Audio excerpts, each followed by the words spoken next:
Welcome back to Valley Boys TCG. CK here, bringing you back some gameplay video. Here we have Examon versus Heavy Metal. This is a quick little before the tournament type of gameplay, so it's just a quick one-off, just showcasing some new support that these decks got.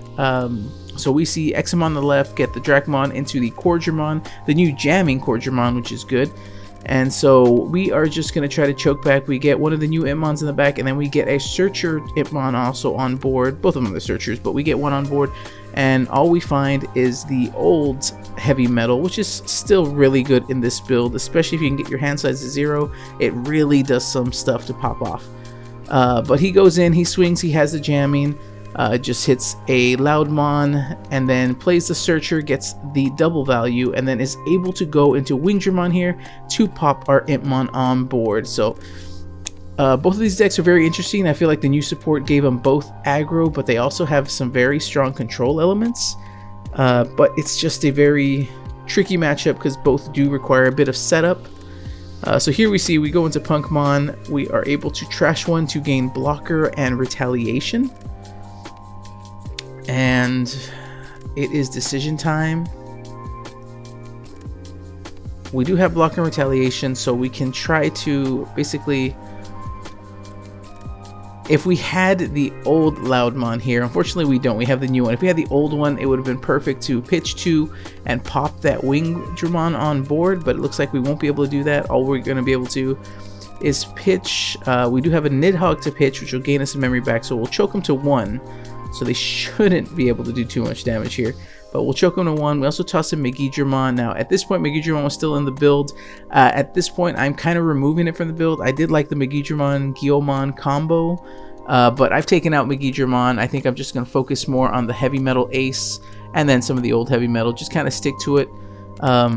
So we pass our opponent back to 1. You see him go into a Wormmon in Raising. This is a very interesting tech for his Examon build. Because Wormmon allows him to DNA end of turn, so you don't really have to rely on the old EX3 Examon pieces like you see him slamming down here, using the new Dragon option card, which will let him slam down the old Groundramon, which will let him end of turn DNA, and now he has cleared our board. We are at a heavy disadvantage here. Well, we just did not see our pieces. Honestly, I feel like the deck really needs early Yuki on board to set up and get the combo going. We see we hatch another Yammon, and we're still missing pieces. So looks like we're going to do Calling from Darkness. We get the Rookie back, and we get the Nidhogg back, which is actually a pretty good pickup because we're going to be trashing from hand. So that Nidhogg keeps, you know, value of gaining this memory back.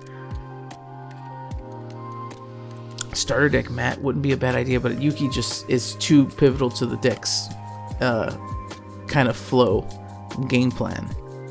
And really the magic number is making our hand size down to 4, which obviously right now we're not there yet, but it doesn't take much to get there. And you see we go into the old Punkmon, which I think is what's slowing down my decision making, because I really wanted to go into him on board so I can play a free Yuki.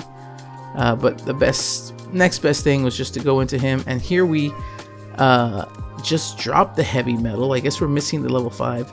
Heavy Metal will let us play something, reduce our hand size back to 4. For every card we trash, we reduce the play cost of a Digimon we can play. So we can play out something that's 8,000, but since we had a toss one, we can only play up to 6,000 DP. So we play the Punkmon. You see us toss 2 Nidhoggs to gain 2 memory back, so give him down to 3. Basically like a memory tamer. And now we have Punkmon that is both retaliation and blocker on board. So that's our semi-threat, but unfortunately, he can just go into another Cordramon. Cordramon will let him suspend something, so our retaliation blocker is now useless in this situation, which I really should have thought about. Really, the blocker is not going to help us too much because Examon is part green, and green's specialty is just suspending your opponent's Digimon. So now we have decisions to make. We need to make sure we have 4 cards in hand in order to utilize that Yammon when attacking. It looks like we have 4 in hand, so technically we should be able to do something here. But we're trying to decide if it's worth going into. I think we should attack, but he does have blocker, so that's the tricky part here. So we just drop the old Yuki, a 3-cost tamer to choke him to 1, hoping that he can't do too much damage at 1. But Examon is keyword soup. He has raid, and unfortunately for us, that just means he can go straight over our heavy metal. I don't know why we didn't block. I feel like we could have blocked there. Maybe we're planning a comeback play next turn, but that overflow is going to give him everything. We do get a Memory Tamer Yuki, so that's good. Memory Tamer comes out, so we have 1 of each Yuki on board, so that guarantees us 4 memory at the start of our next turn. 4 memory minimum, I should say. And we see him go into the Breakdramon, which is going to suspend, and it's going to pop a Tamer and let him swing over Punk and trash security. And yeah, it is we see Black Sabbath get into trash, which is a very good card to have him to trash. He chooses pops Yuki, or I think he doesn't get to choose. I think it's the lowest cost, but yeah, he goes in, trashes another Black Sabbath. That would have been nice. And yeah, that one didn't go so well for us, but hope you guys enjoyed the gameplay. Hope you guys come back next time.